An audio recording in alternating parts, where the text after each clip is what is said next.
Order number 5, papers.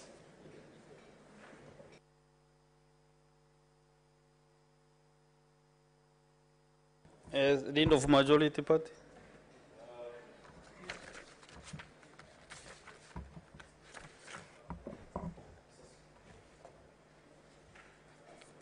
Mr. Speaker, I beg to lay the following papers on the table of the Senate.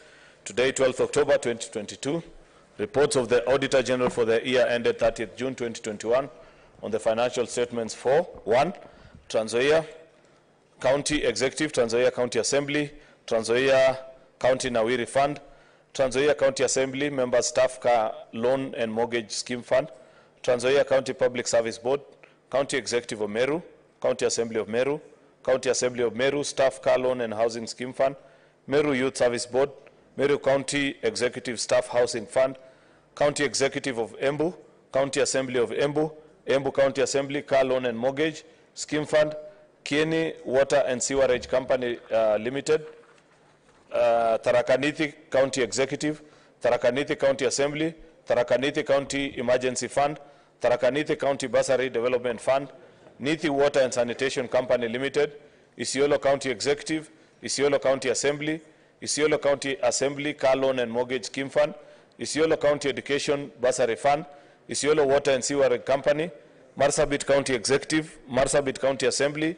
Marsabit County Emergency Fund, County Government of Marsabit Car Loan Fund, Marsabit County Executive Mortgage Scheme Fund, Marsabit County Education Fund, Kakamega County Executive, Kakamega County Trade Loans Fund, Kakamega County Farm Inputs Fund, Kakamega County Microfinance Corporation, and Kakamega County Maternal Child Health and Family Planning Fund.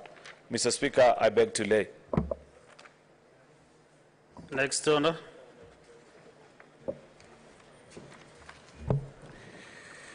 Order number 6, notices of motion. Order number 7, statements.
Honorable Senators, Order Senators. This is a very important communication. Order Senators.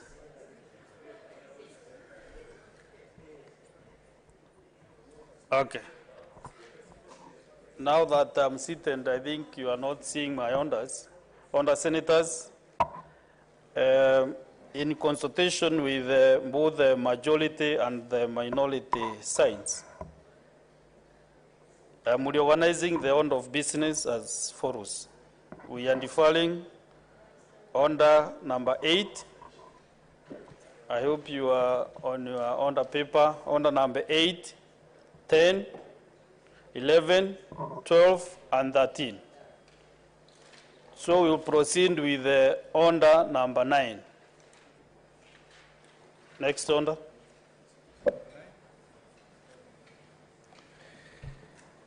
Order number 9, motion, approval of the Senate calendar for the first session of the 13th Parliament. Read of the majority party. Order number 9, kindly.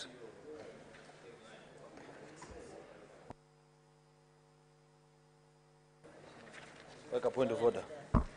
Thank you, Mr. Speaker. I rise that pursuant to Standing Order number 32-1, the Senate approves its calendar for regular sessions for the first session of the 13th Parliament, September to December 2022. That's the first session, laid on the table of the Senate on Wednesday, 5th of October 2022. Just for purpose of reference for members to confirm, those who have a hard copy of the order paper, it's the last item. On your tablets, I think if you go to the reference materials, but I can refer back to, those are the digital ones, the young ones. The likes of Senator Okongo Mogeni, we will process hard copy papers for you. Yeah, I know you struggle with technology. But the data as follows, Mr. Speaker. You are aware that we first sat on the 8th of September, 2022. That's the day we were sworn in. Then we proceeded on recess on the 9th September up to the 28th of September 2022. Then we came back on the 29th, and we shall be sitting up to the 27th of October, every Tuesday afternoon, Wednesday afternoon, and Thursday afternoon. You remember, Mr. Speaker, that's the ruling and the decision of this plenary on what our sitting times are. Previously, we used to sit on Wednesdays in the morning and even on Thursdays. But then it was found that I think there was one very cold July, and we were told that it's not very good to bring Senator Okongo Mogeni and his age mates very early into this chamber. So we decided to take it to afternoon session only. I see we have a much younger Senate, and we may generate a lot of business. If we get to that particular point, Mr. Speaker, then I'll be requesting the House that we vary the timetable so that we have morning sessions and sit, depending on how much work the committees will generate, if there will be sufficient business. Because the danger, Mr. Speaker, as has been observed, is that you call for a morning sitting and you find yourself with very few members here. So as we begin, Mr. Speaker, I'd wish that members, especially through their committees, once they are formed, you generate sufficient business. And if there will be justifiable reason, we will consult as a leadership from the minority and majority side, and we'll agree on what additional time we can meet. We can either agree to do the morning session, or like our colleagues in the National Assembly, we move it beyond 6:30 on certain days, and we will agree. So we will sit up to the 27th of October, then we'll proceed on the 28th of October to the 7th of November. This is a season through which we want to take senators through the second phase of induction. You know, Mr. Speaker, when we went for our first induction in Naivasha, there were many strange things that were being said. And you could see my friend Sifuna following through, nodding, but he didn't understand what exactly was being said. I'm sure now that you have sat in the House for about 2 to 3 weeks, you have many questions. There are things that you wish we could do, you think we will do better if we change certain aspects. So the SPC is proposing a second induction session for senators from the 28th up to the 7th. We'll agree on the dates and the venue and the rest of the details, so that members, after having sat here for about 1 month, I'm sure there are many things that you'll want to question and say, we propose. We know traditionally, one of the things that I struggled with as a new member in this House is this thing called traditions, that you are told, oh no, you can't do that because these are the traditions of the House, blah, blah. I'm sure with a much vibrant and a more younger Senate than it was back then, there'll be a few adjustments, and there are things that we can agree and choose to do them differently, Mr. Speaker. So that's part of what we shall be doing, of course, together with other things that we didn't cover during the first phase of induction between the 28th of October up to the 7th of November. Then we shall resume, Mr. Speaker, on the 8th of November, all the way to 1st of December, every Tuesday, Wednesday, and Thursday in the afternoon. And we shall then proceed for the usual long recess that covers December through to January, and be back here in February, Mr. Speaker. That period is important. Of course, you know, Mr. Speaker, that this coincides with a period where members are usually very busy, not necessarily in the chamber, but outside in the field. Those of us that are sportsmen, and many of you are, I have seen them want to participate in the East African Legislative Assembly Games. The tentative timetable that I have seen takes the games towards the end of November. And this time I think the games are being held in South Sudan. It's a turn of South Sudan to host. So I know there are quite a number of senators who would wish to participate. We will still take a decision at that particular time.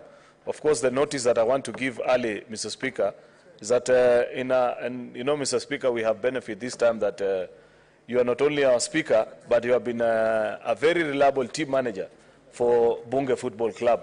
And you know that we have latecomers. You find somebody like Senator Cheruiyot, just who shows up 2 days to the date of travel.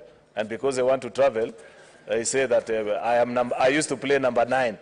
You know, those are not the kind of things that we expect. Or you find people like Senator Kinyua, who all over, out of the blues, because they've heard that there's a trip to Arusha, and there is other business that they want to do there, Mr. Speaker. They introduce a funny game and say, Mr. Speaker, I play darts. I want to go and play darts in, you know, we want to be Narito, Kenya, what is out of order? You know, you are so interested to know Mr. Speaker, the other businesses that you go to do in the Mr. Speaker, games. This House knows very well I am a good footballer. I play golf, Mr. Speaker. And both games are in the Senate. Mr. Speaker, when the majority leader says there's other things that I go to do to Arusha, can he substantiate which are the other things I go to do, apart from golf and football? Oh, I think he meant that you play football. No, actually, Mr. Apart from golf, so you go play football. What he did, Mr. Speaker, okay, because he did not make it. Remember, Cheruiyot. He did not make it to be part of your team members. He did not make it the first 25. You know, Yala Games. First of all, there is an organizing committee which ratifies the games that are played. Now, when you come 2 days to the days of a game and you say, I'm a very good darts player, please include darts in the competition. Those are the other things that I was saying we don't expect from our members, Mr. Speaker. So, Mr. Speaker, I was just by way of mention that during that period, I expect that many of our colleagues will take time to team up. I don't mind being informed. It's interesting to be informed, then I think it's okay. Because you are going to football player Bunge FC. You know, in his lucid moments, Senator Faki is very wise. So I don't mind listening once in a while. Yes, Senator Faki, moment. Mr. Speaker, the majority leader is a member of our Bunge FC team, and we play very well together. And you know that, Mr. Speaker. Maybe he had forgotten that Senator Kinyua went to deepen and widen the cooperation in Arusha. Yeah, I forgot that he's a member actually of a speaker's panel at that time, and he was very keen on deepening and widening. So on that particular note, he scores very well. Mr. Speaker, just in concluding, that's a proposed timetable for this particular session. Mr. Speaker, you have mentioned earlier that we've had consultations between the majority and the minority side on some of the items that are on the order paper, and therefore, for that reason, we will stand them down.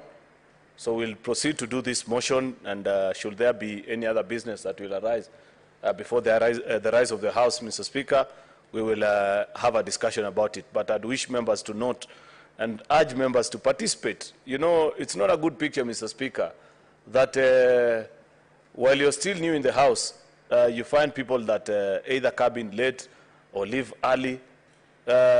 You know, it's always good to refer back to statistics. When we had 2022 general elections, there were more than 10,000 candidates who wanted to be members of this August House. Only 67 of us made it here, and 349 in the National Assembly. When you have an opportunity to legislate, represent your people, oversight, it's always good to be present in the House. Make your conversation, let all discussions that are going on across the country, there is no better platform than the House of Parliament. So I find it strange, Mr. Speaker, and perhaps this is part of what we intend to cover also during the second round of training and induction for members, is presence in the House is very important. Come to House on time, be here by 2:30, observe things, get to learn, participate in all matters that are brought before the floor of the House, and that is what makes a successful legislator, Mr. Speaker. I don't know about the experience of the rest of my colleagues, but when you are campaigning this last election, Mr. Speaker, there are things that you hear your constituents tell you. And I know from experience that part of what the things that people used to say when you give them the mic, you know, after the round of introduction, they say, okay, Mheshimiwa, there's something we want to tell you. I don't recall any single meeting where I didn't find somebody who said, Mr. Senator, one of the things I'm very proud about is that when I see you on the floor, I feel represented. You know, this is a vote that people have given you the chance and the opportunity to come to this House and speak on behalf of all Omogusi. It is you, Senator Onyonka, that they have said, please speak on our behalf.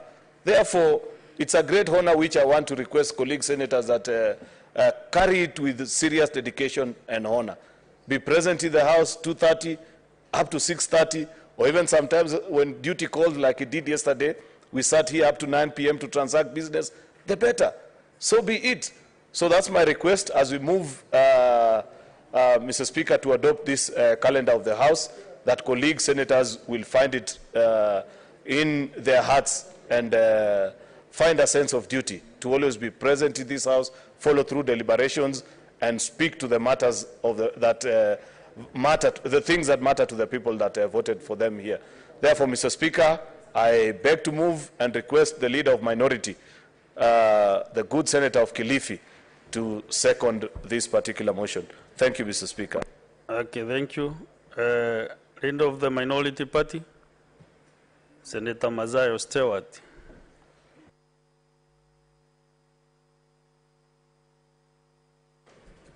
Asante Bwana Spika. Bwana Spika, cha kwanza nataka kuunga mkono yote aliyosema ndugu yangu Aaron Cheruiyot kuhusikana na mjadala huu. Bwana Spika, kitu cha kwanza ambacho ni muhimu ni kwamba mjadala huu ni muhimu kwa sababu unaweza kuweka ratiba ya vile ambavyo tutaweza kufanya mambo yetu, majadiliano ndani ya bunge hili la Senate kwa muda fulani ambao umewekwa kulingana na ratiba yetu. Bwana Spika, tunaweza kuona ya kwamba waliokuja hivi sasa katika bunge la Senate wengi ni vijana na pia wamechanganyika na wazee kidogo. Litakuwa sio lile bunge walikuwa wakisema wakati ule tulipoingia wakati wa 2013 kusema kwamba hili ni bunge la wazee, kwa sababu naona vijana chipukizi wameingia hapa kama maseneta kutoka kaunti mbalimbali katika nchi yetu ya Kenya. Bwana Spika, cha muhimu ni kuona kwamba ile ratiba ambayo imewekwa katika kalenda yetu imetimia na imekabiliwa kisawasawa na watu wameweza kufanya kazi zao wanazoweza. Bwana Spika, katika hili bunge kuna cheche nyingi sana hutokea, lakini kama tunavyojua ni kwamba bunge hili kikamilifu ni kwamba watu wakiwa wanajadiliana hujadiliana kwa njia ya heshima, na pia vile vile sio kama kutupiana maji ama kuambiana maneno machafu.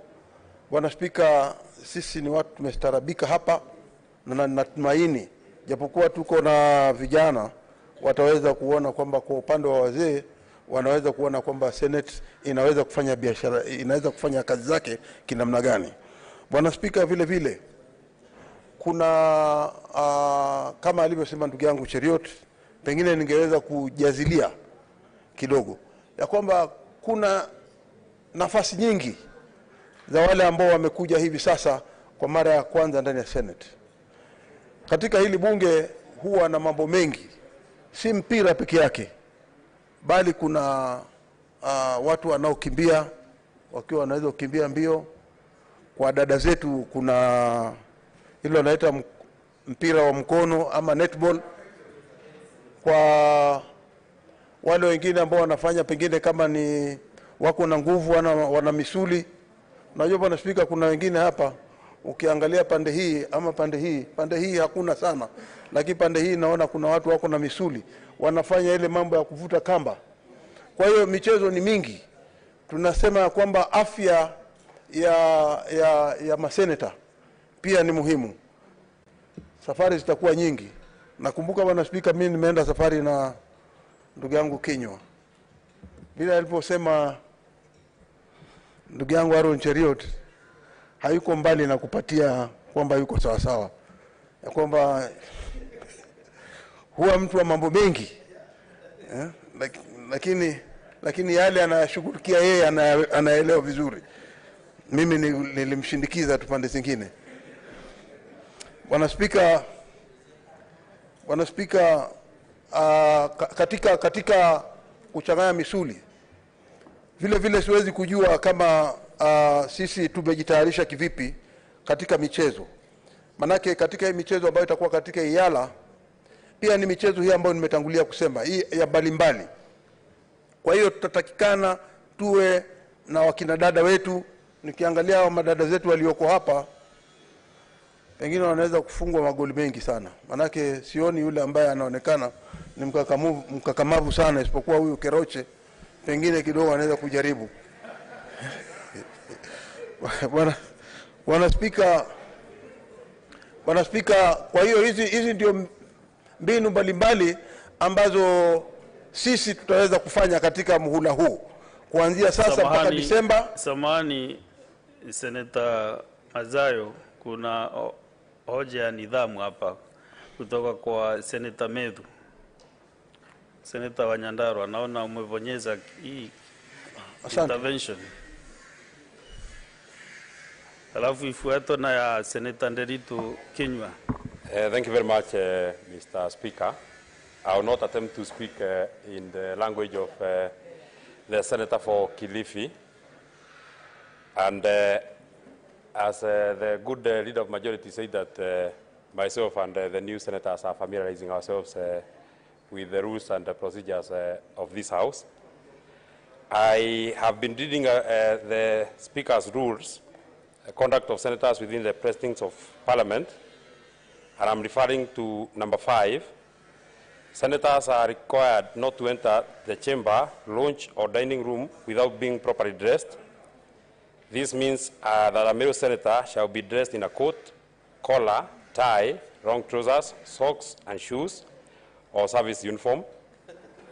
Religious attire or such other decent dressing as may be approved by the Speaker from time to time.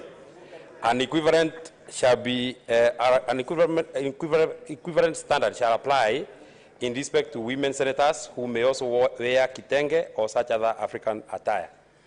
I've been looking at my good brother, the decorated senator for Kisii, and although I'm told that there has been a ruling that has been done many years in the past, we are now living in the present. I would wish to get your guidance on what rules we are referring to. I understand, and I'm very happy that traditional wear is allowed in this Senate. Senator Onyonka, just have your seat, relax, don't mind. And please protect me, Mr. Speaker. The guilty are always afraid. I'm seeing my good brother getting a little agitated. But whatever it is, whether it is traditional or whatever it is, I'm not sure it is appearing in the Speaker's rules.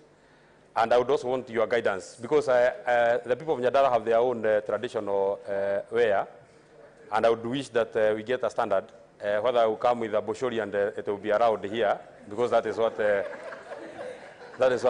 we put on that Nyandara, because it is a very good county.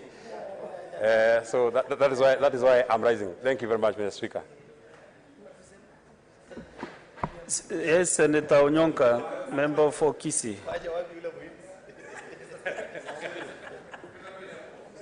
No, let us first of all finish up with this issue.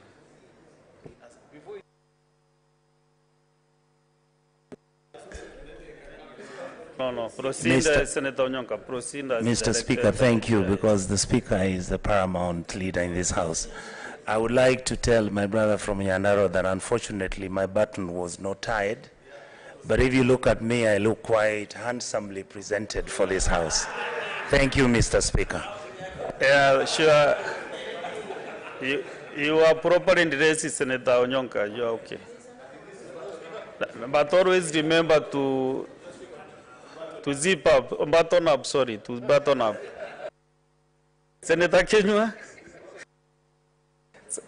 Mr. Speaker, it is true, but he always needed to button his collar button. I had picked that one. But, Mr. Speaker, I still need your ruling, because when I look on my right, I can see Honorable Senator Karungo Wathang'wa. He's in UDA attire. If he's still, but I know he is the one who delivered many votes, more than 540. But I'm still wondering why, Mr. Speaker, I want your guidance whether he's properly dressed. That's what I want. And when Senator Stewart Mazai was speaking, he did refer to Senator for Nakuru as Keroche. It's always. I thought she's Senator Keroche. That's what I meant. Honorable members, I've been speaker's panel. I listen and listen properly. For Senator for Narok, you are properly dressed. Thank you. No. Yes, Senator Chelagei Samson, what is your point of order? Mr. Speaker, on the dress of conduct, the Speaker's rules number 5 is very clear. I needed guidance because we had raised that issue similarly, and Senator Ledama should be comfortable because I'm not raising the issue of Rungu today.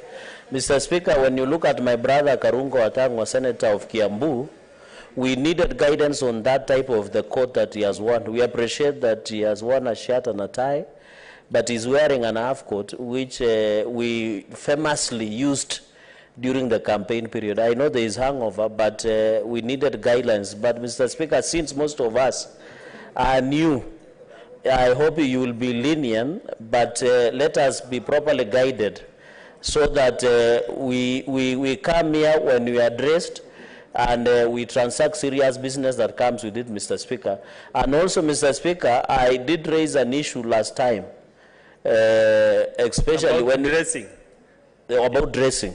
Yes. Just, I'm concluding, Mr. Speaker, about how ladies should dress outside Kitenge. Because when you look at some of the modern dresses that ladies wear, sometimes they confuse us. So we needed guidance apart from the traditional wear. I'm not saying they confuse us in a good way, but I'm not saying, Mr. Speaker, I think Senator Kenywa is interrupting my thought process. We are not being confused. We are beyond the age of confusion, but we misunderstand how the Speaker's rules apply in terms of dressing. So, Mr. Speaker, let's get a substantive ruling on this matter so that we can conclude.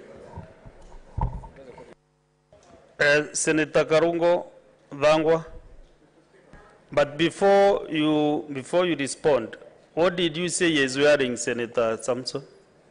What did he say that Senator Karungo is wearing? I'm not a fashion guru, Mr. Speaker. What did you say he is wearing? That's my question. He is wearing a half of a jacket. No, I have caught, sorry. Mr. Speaker, I'm not a fashion guru. You I come from I'm a rural senator, as Senator Sifuna would put it. Maybe it's a way people in the city dress, like Senator Zangwa and Senator Sifuna. What I'm asking Senator Samson Chelagei, what did you say he's wearing specifically? I've caught, Mr. Speaker, because when you look at the I've caught that was replica of what we used to wear during campaign period. But it's not a campaign cloth, Mr. Speaker. Because you mentioned the one coat, and the rules, the Speaker's rules here are very clear about the coat. Senator Garungo. Thank you very much, Mr. Speaker. I don't know what the problem is. Is it the color, because they're talking about UDA? Is it the number of votes I got? 579,000. But as I read your ruling, Mr. Speaker, from your, I have it here, the Speaker's rule, you say that we are supposed to dress in a coat. I believe this is a coat. You did not say full, half, quarter, or an eighth, Mr. Speaker. So I believe this is a coat. Mr. Speaker, I do have a tie, yes. Long trousers, Senator attire, you can, yeah, they're long. And Mr. Speaker, and I do have socks. And finally, if this does not pass, Mr. Speaker, as a coat or anything else, I think this is a religious attire somewhere in India. Thank you very much, Mr. Speaker. Yeah. Senator Karungo, you know, you are describing what you have worn today, but you are avoiding some of the clothes that you are in. Yeah, you have said you have socks, trousers, and shoes. Senator Karungo, you are properly dressed. Be comfortable to transact the business. You are properly dressed. There is Senator Cheptumo. You are on intervention. Okay. Senator Mazayo, kindly proceed and finish the seconding of the motion. Asante Bwana Spika. Bwana Spika, mimi pia nilikuwa mmoja wa wale watu ambao wakati mmoja nafikiria ndugu yangu Cheruiyot ndio aliweza kusimama na kusema kwamba sijavaa vizuri. Nilikuwa nimevaa kama ndugu yangu Onyonka. Na spika aliyekuweko wakati huo aliweza kusema kwamba nilikuwa nimevaa vyema. Kitu ambacho siwezi kusema kulingana na ile uamuzi wako uliosema hivi sasa ni kwamba mtu akivaa koti kama namna ile ukasema ni sawa. Mimi naona Bwana Spika siwezi kupinga uamuzi wako, lakini ni hatari kwa sababu saa nyingine watu wengine wanaenda namna ile kwenye madisco club. Bwana Spika, kwa hiyo nikirudi tena katika huu mjadala huu, ninasema kwamba mjadala huu ni ngao na ni mwelekeo na unaelekeza vile hii nyumba ya Senate itaweza kufanya kazi zake. Kwa hiyo mimi naunga mkono kusema kwamba uko sawa kabisa. Asante Bwana Spika. Honorable Senators, I propose the question that pursuant to Standing Order 32.1, the Senate approves its current and regular sessions for the first session of the 13th Parliament, September to December 2022, the end of the table of the House on Wednesday, 5th October 2022.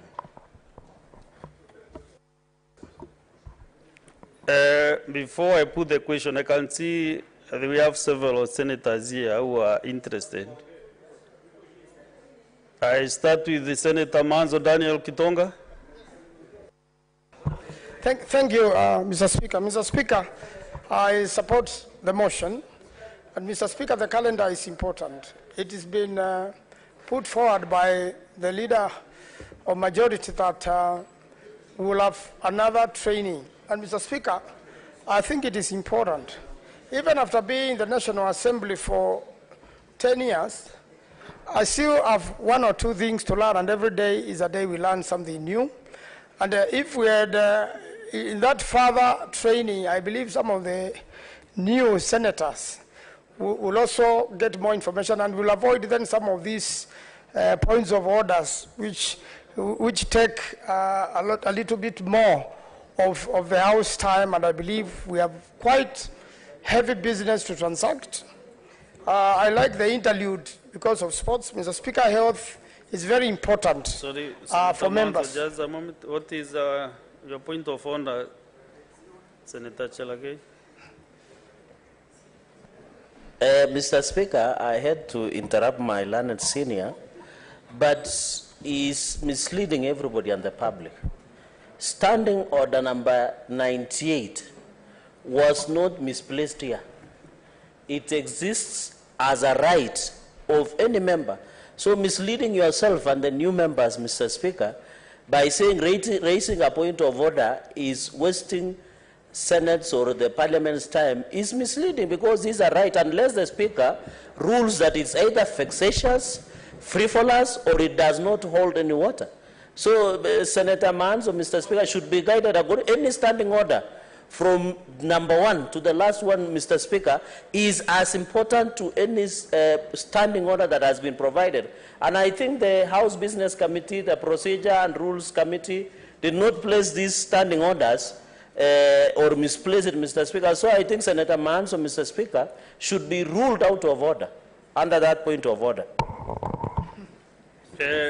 Before you resume, Senator Mazayo, what I ruled from this chair is that we should strictly use order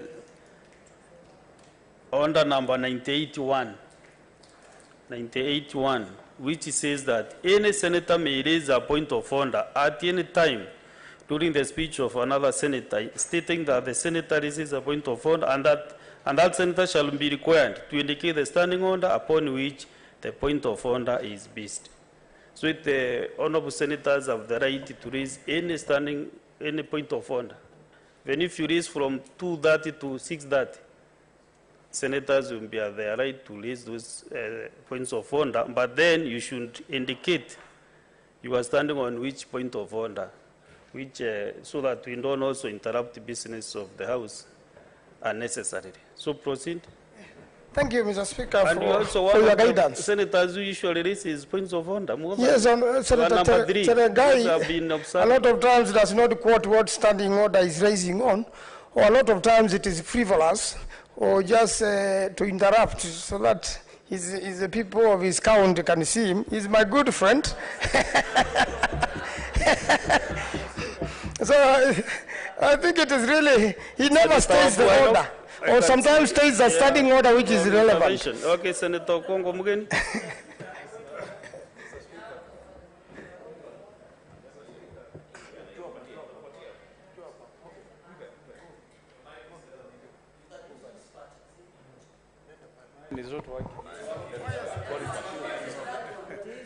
Thank you, Mr. Speaker. Mr. Speaker, I know Senator of Makueni, Senator Manzo, is a very experienced parliamentarian. He's serving his 3rd term.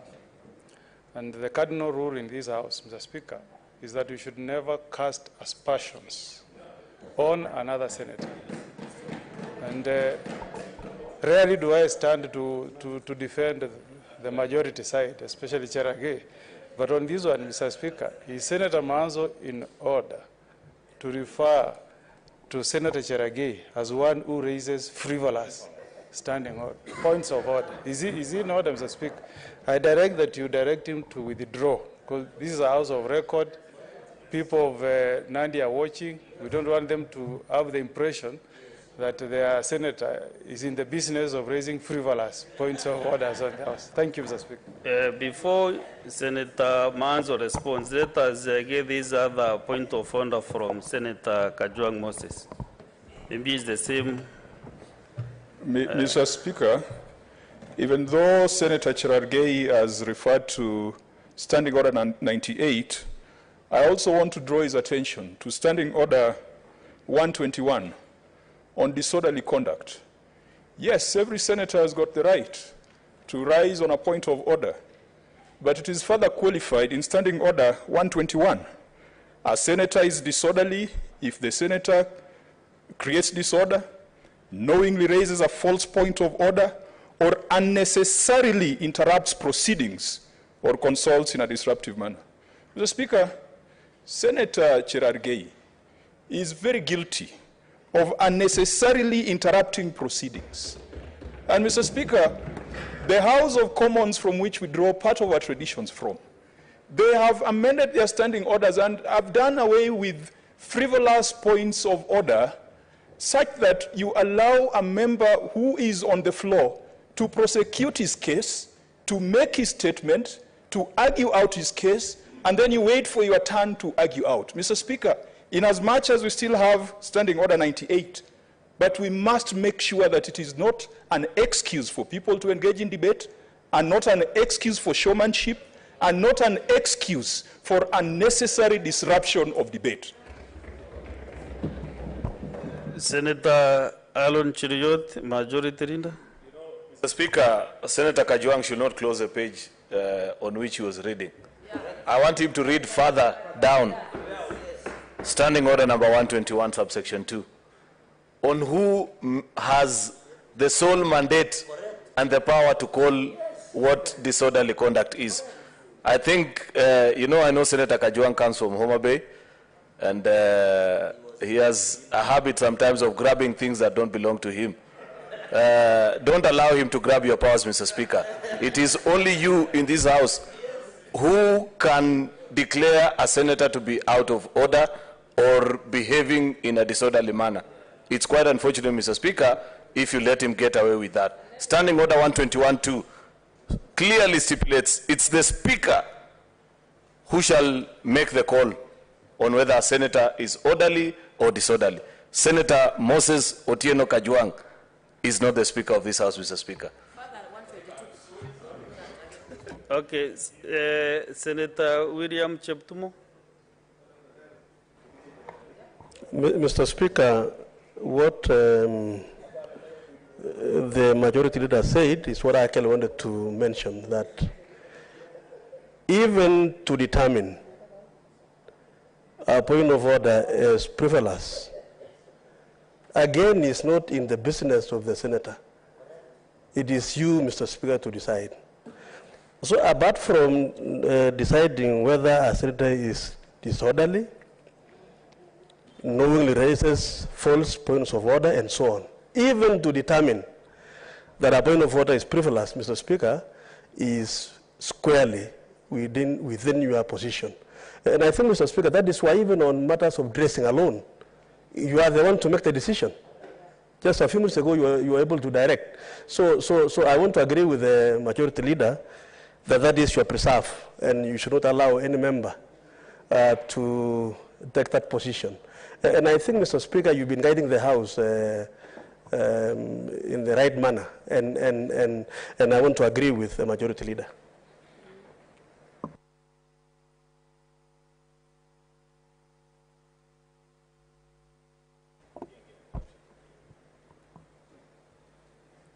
This issue has really attracted a lot of so many points of order. Before I give Senator Manzo either to withdraw or not to withdraw, because that is his right as well, Senator Mazayo, Minority Leader. Mr. Speaker, I just wanted to point out that I've been in this House with Senator Kajwang, and I have never seen him grabbing or holding anything that does not belong to him. It is a bit unfair for my brother to say that Senator Kajwang is fond of grabbing things that don't belong to him. I think that statement should be withdrawn. It goes on record for the people of Siaya to know that they have a very, very able senator in the House. Mr. Speaker, it's important to clarify that. This is very interesting. Senator Wambua Enoch. Mr. Speaker, the senator for Mutembei is a very respected senator, not just in this house, but outside this house. The speaker reference is to Senator Kajwang. If you want to make me, if the senators on the right of the speaker want me to make references about them, I will rise on a point of order and make reference. I'm making reference to Senator Kajwang. The speaker, standing order number 101. 3. It shall be out of order to use offensive or insultive language, whether in respect of senators or other persons.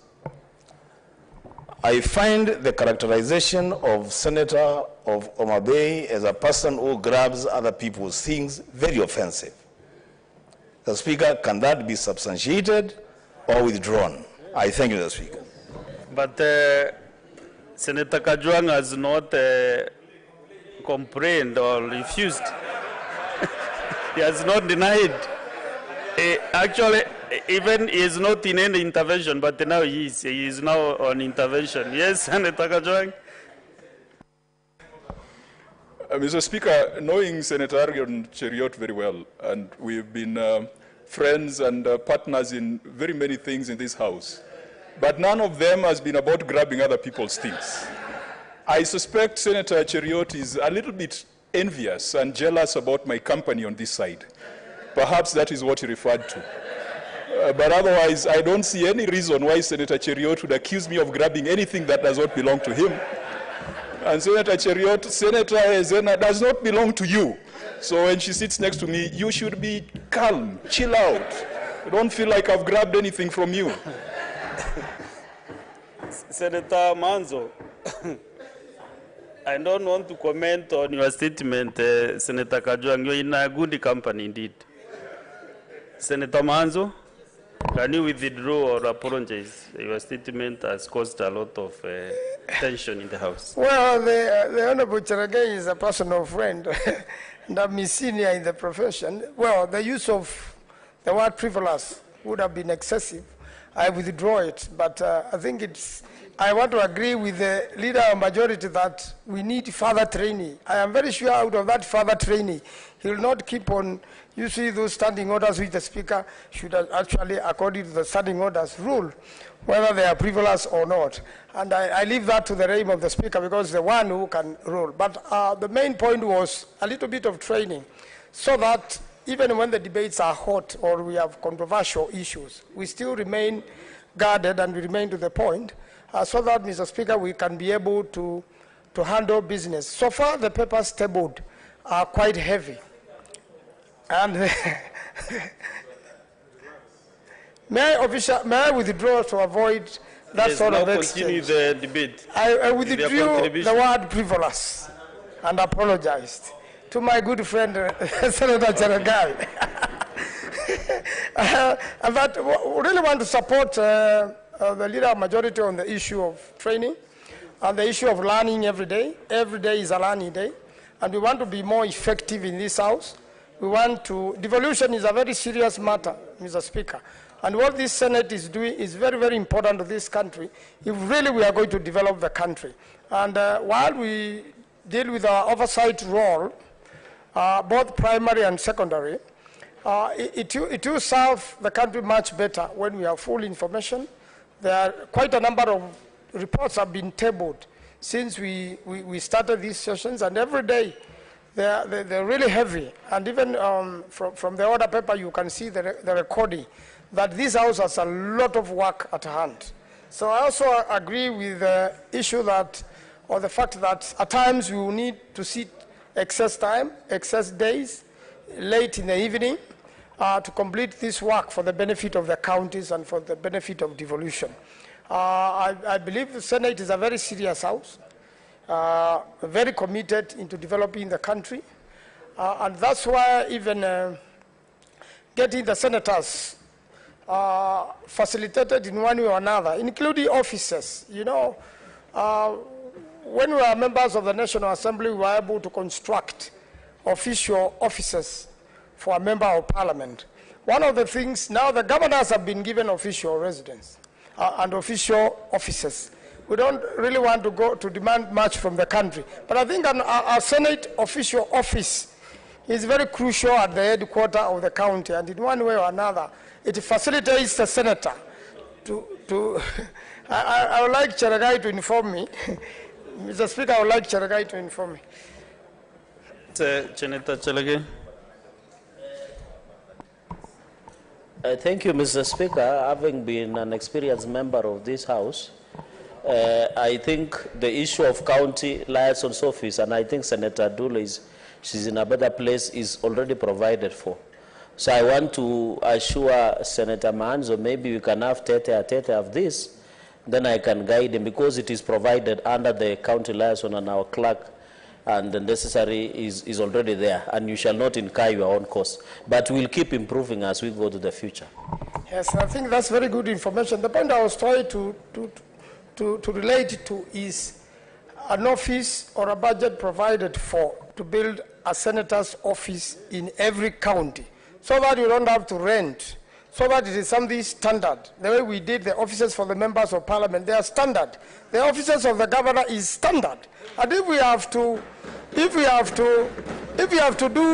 monitor devolution properly, we need a proper, standard government built office for every senator in the countries. And the land is provided in the Senate headquarters, so that you don't have to rent. County headquarters, my apologies. So that there is an official resident budgeted and built. The moment you don't have a standard, then every senator will be forced to have an outfit which may not truly be befitting. The point I'm trying to make is that, Mr. Speaker, this is a very serious office.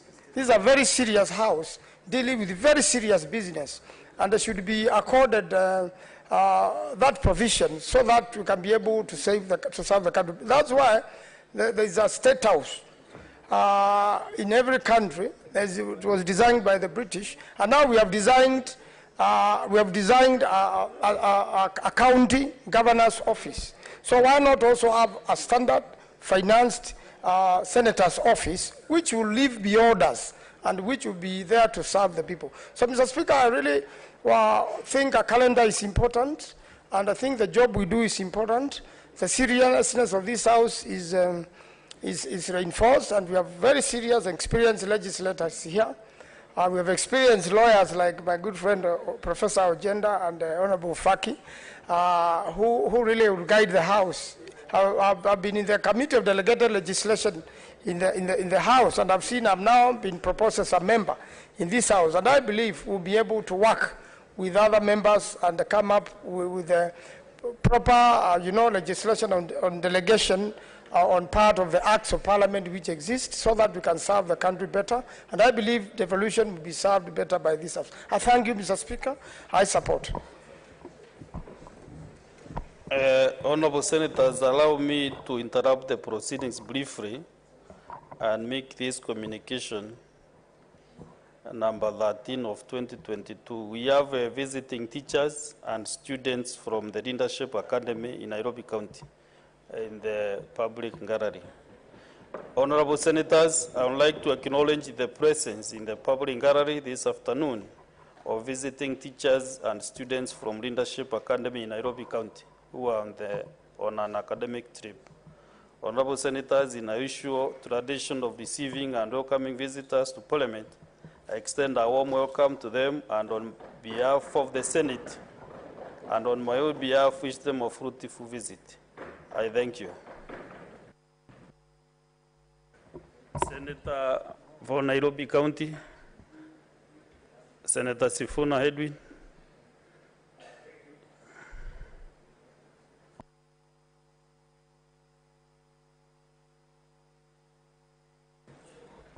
Thank you very much, Mr. Speaker. I want to take this opportunity as the Senator of the County of Nairobi to welcome the students from the Leadership Academy.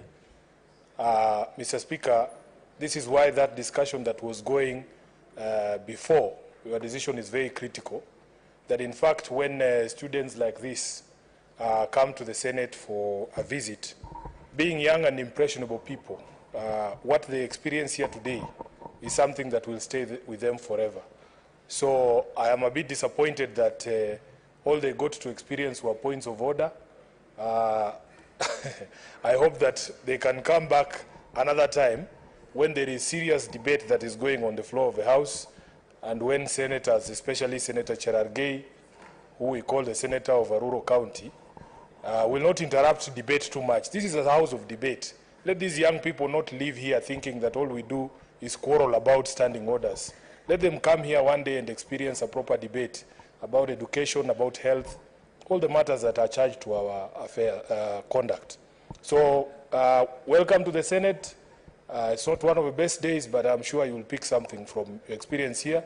Work hard in school. I hope that some of you, or you're in a leadership academy, so all of you should be aspiring to be leaders. The sky is the limit. There is no obstacle in your path. Do as your teachers say, and I'm sure one of these fine days we'll see some of you in the Senate. Thank you, Mr. Speaker. Okay, Senator Kenya is also interested to welcome them to the Senate.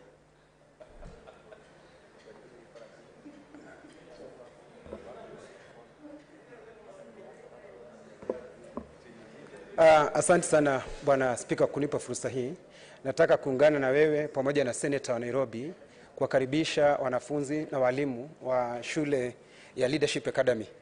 Na niwaambia kwamba ndio, na tunawaambia sisi tunatakia mema, na ni vizuri mmekuja mkaona yale mambo ambayo tunayafanya hapa katika Senate. Na sisi ile ambayo tungependa kuambia ni ya kwamba mtie masomo mbele, kwa sababu masomo ndio uti wa mgongo wa maendeleo katika nchi yetu ya Kenya. Na sisi tunataka kuambia ya kwamba hata japokuwa leo mmekuja mnatupata tukiendelea na shughuli zetu za kujadili, mjadala inaendelea vivyo hivyo. Kuna zile hoja za nidhamu, mambo mengi yanatendeka hapa, na mkija wakati mwingine mtapata tukiwa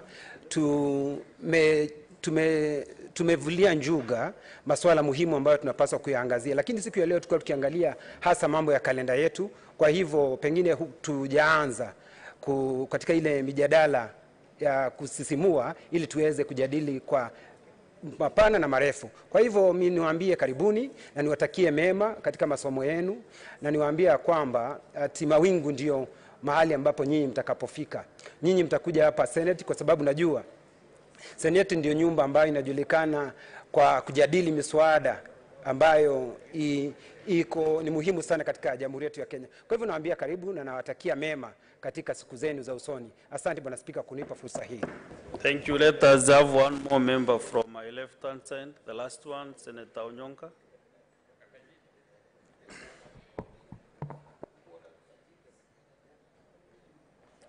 Ndugu Spika, ningependa tena pia mimi kusema kuwa natoa shukrani zangu kwa kunikubalia nizungumze kwa ufupi sana.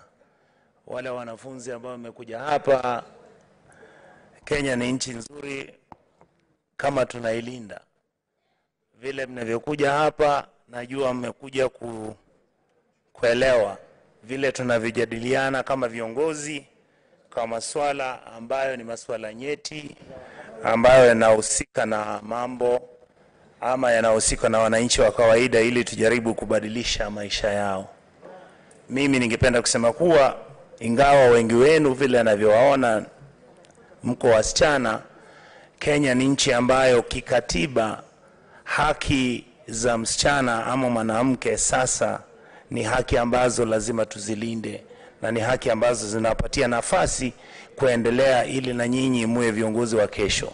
Ningependa kusema kuwa natoa shukrani zangu kwa walimu wenu ambao wamewaleta hapa, na tena ikiwezekana pengine mtapitia ule upande mwingine wa National Assembly ili pia muone vile wanaendelea kujadiliana ni masuala gani wanaoyazungumzia. Ndugu Spika, asante kwa kunipa hii fursa kuzungumzia haya mambo. Thank you. Now let's go back to our motion. Senator Mungatana Danson.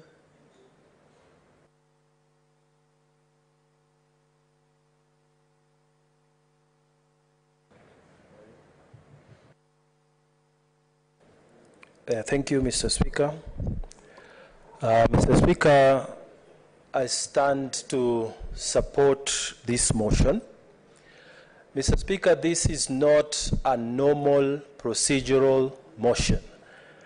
This is a motion that speaks to the history of the Constitution and the freedom of the legislature from the executive. Mr. Speaker, it's a motion that we should debate with pride and to remind ourselves where we came from.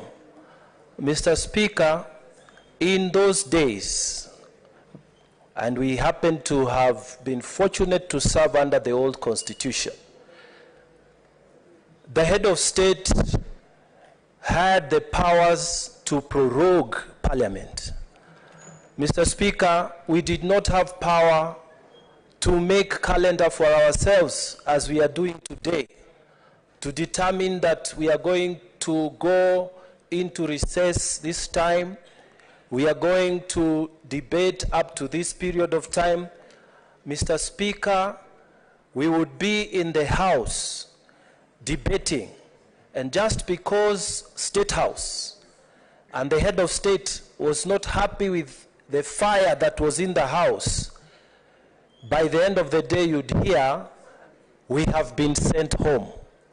So, Mr. Speaker, this motion of the calendar of this House, we must debate it and emphasize the freedom of this legislative body. And Mr. Speaker, as we stand here, I want to pay tribute to members of the Senate who walked before us and who knew what the freedom and the power of independence of this Senate stands for. Mr. Speaker, some of them, we don't have them here. But you will remember, Mr. Speaker, and those of us who were outside then, watching Senator Malala, Mr. Speaker, being hounded because he didn't want to vote in a certain way. Mr. Speaker, I pay tribute to some of them who have gone to serve in the cabinet. Senator Murkomen, some of them are here, Senator Faki, Senator Madzayo, when they stood and said, even if our counties are gaining, we will vote to make sure that this Senate remains independent. We will come together and resist the removal of power of the money from some of the counties like Tana River County. Mr. Speaker, I want to take this opportunity to remind this House, Mr. Speaker, that during this session, there will be times that your party will give you instructions. My party will give me instructions. But this Senate, in this session, Mr. Speaker, there will be times that we must close ranks. We will not speak as opposition, we will not speak as government, but we will close ranks and say, let us do the right thing for devolution.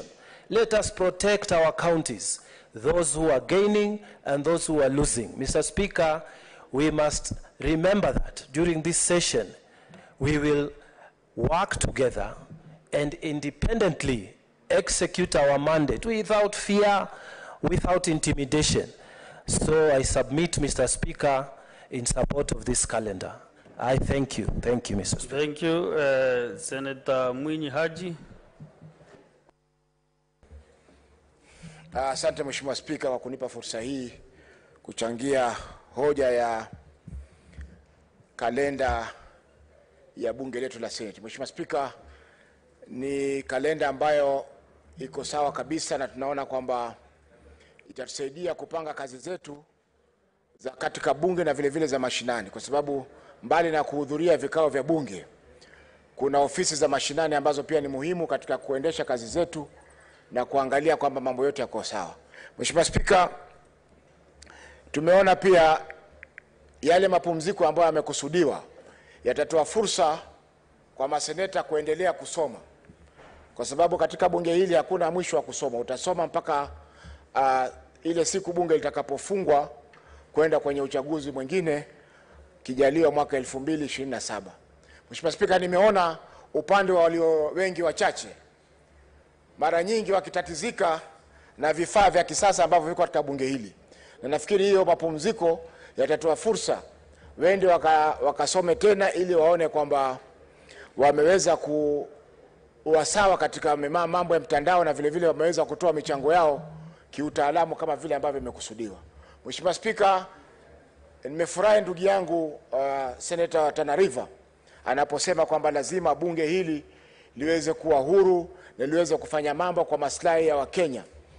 Na ningeomba upande walio wengi wachache waanze kwa kukubali kwamba wanachama wa kamati ambao umependekezwa wawe na nafasi ya kuweza kutoa Senator Kinyua, wenyekiti Senator Mohamed Faki. Senator Kinyua, what is out of order?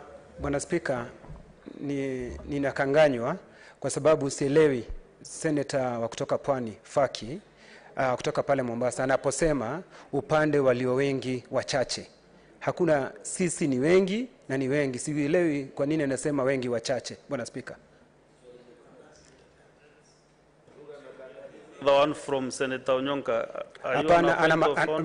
Mr. Speaker, vile anavyomaanisha kulingana vile naelewa, kwa sababu ni Kiswahili anaongea, haongei lugha nyingine, anasema ya kwamba ijapokuwa kikatiba sisi ndio wengi, sijui kwa nini anamaanisha tena sisi ni wachache kwa idadi.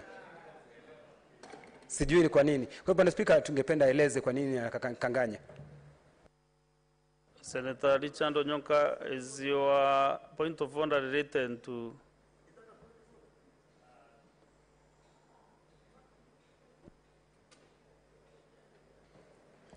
Ndugu Spika, mimi sikuwa naliongelea jambo la hoja ya nidhamu ambayo mheshimiwa alikuwa ameileta. Haja yangu ilikuwa nilitaka kuchangia vile ndugu yangu Mgatana alikuwa amezungumza. Kwa hivyo ningeomba basi usibonyeshe intervention upande wa kushoto. Sawa, unajua kaa pamoja tu. Asante ndugu Spika, nimekuwa kwa lile juma lingine, sasa naja nimeanza kujifunza. Asante. Asante. Proceed. Senator Faki. Mheshimiwa Spika, sidhani kama hoja ya nidhamu iliyoulizwa na Senator wa Laikipia lazima ueleweke ina ukosefu wote wa nidhamu. Mheshimiwa Spika, nimesema upande walio wengi wachache, kwa sababu inajulikana wazi kwamba chama cha Mheshimiwa Roba na wenzake bado wako katika azimio. Kwa hivyo ni swala ambalo liko huru, liko wazi na hatuwezi kuninio. Mheshimiwa Spika. Mheshimiwa Spika, nikimalizia nikiendelea kuchangia. Mheshimiwa Spika, Senator Faki, ninaomba ueleweke vizuri unachozungumza. Ndio hii answered uweze kueleza. Mheshimiwa Spika, ni wazi nilivyoeleza ni kwamba unachanganya answered ielewe vile unamaanisha. Sijaweza kuchanganya answered Mheshimiwa Spika. Nimejieleza kwamba upande walio wengi wachache. Yaani kikatiba ni kwamba upande huu wa kwetu ndio tuko na wengi sisi Mheshimiwa Spika. Lakini kwa sababu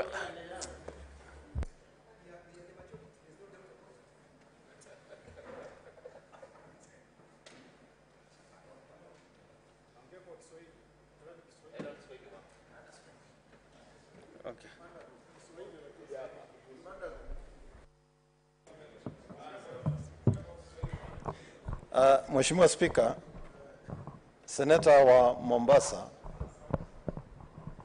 yeye anakanganya hii bunge kwa sababu anasema walio wengi wachache, ili hali Mheshimiwa Spika tayari ulikuwa umetoa mwelekezo wakati wa uchaguzi na ukasema wazi kuwa sisi ndio walio wengi katika bunge. Kwa hivyo naomba Mheshimiwa Spika aliondoe hiyo matamshi kwenye answered. Tumsikize Senator Robahari Ibrahim.